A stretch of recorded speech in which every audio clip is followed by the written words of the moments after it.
Entón, traballo no ordenador e dixen que se unha página web de saber a página web, internet, a página web e depende do sexo, pero vas traducir, non? Un programa vale, dicionarios online, non? Tamén hai dicionarios online. Ti crees, sí. Bueno, ás veces axudan a ir máis rápido, que non significa que sexa bo, pero ás veces cando tes moito traballo, pois claro, se eu teño que ir a buscar sabes? Pois, e o mellor aquí non a topas, entón, agora con internet, con tecnoloxía, pois hai ferramentas que che unifican as búsquedas de moitísimos diccionarios nun solo sitio. Entón, se buscas aí, vas a facer resultados en 30.000 sitios. Entón, eso é unha maravilla. Vale, pois vou vos ensinar, hoxe imos facer un poquinho de imos a traductores literarios por un día, vale? Entón, trouxen aquí algúns dos libros que traducín eu. Sí. Eu son, claro, non te contei, eu traduzo libros, traduzo páxinas web, principalmente. E despois teño tamén traducido moitas cousas diferentes, pero sobre o que máis me gusta é traducir libros. E estes son algúns dos que fixe. Este está o galego, a Madre de las Ventas, este está o galego e tamén traducido en castelán, a Cidade Máxica, e este é o Xinante Secreto do Vale, entón, hai diferentes tipos de libros, non? Este, como describiría este?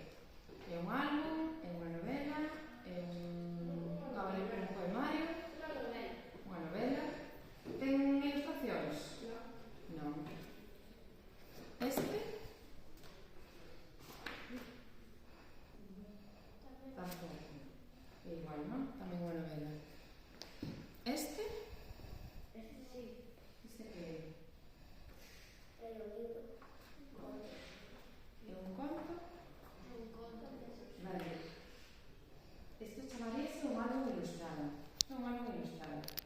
Aquí, no álbum ilustrado, temos que ter en conta o texto a hora de traducir, pero tamén a imaxe. Vale? Porque a imaxe pode contarnos cousas que nos axuden a traducir ou que nos digan algo que non podamos traducir. Por exemplo, en inglés, cando se di que chove moito, sabes como se di? It's raining a lot. No. Que cans It's raining cats and dogs. Pues hai moitas formas de dicirlo, pero estaba pensando nisso. Imaginadevos que aquí, no libro, pon It's raining cats and dogs. E a ilustración son nubes e están caendo gatos e cans, non? Imaginade iso. É un libro en inglés, ali entenderíano. Queremos traducir ao galego. Como traducimos It's raining cats and dogs? Podemos poñer... Unha lluvia está chovendo. Unha lluvia de cans. Pero eso entendese aquí. Unha lluvia de cans. Está chovendo. Está chovendo calento. Pero a mí se me dicen, oxe, imagínate que escotas pola radio, están chovendo gatos e cans. Pois que pensades, este toleou. Esta persoa non toleou, porque como van a estar chovendo gatos e cans? Non, entendemos que é eso.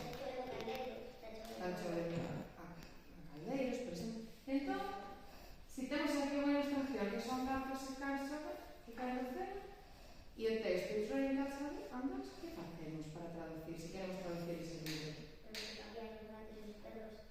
Teríamos que cambiar a imaxe, non?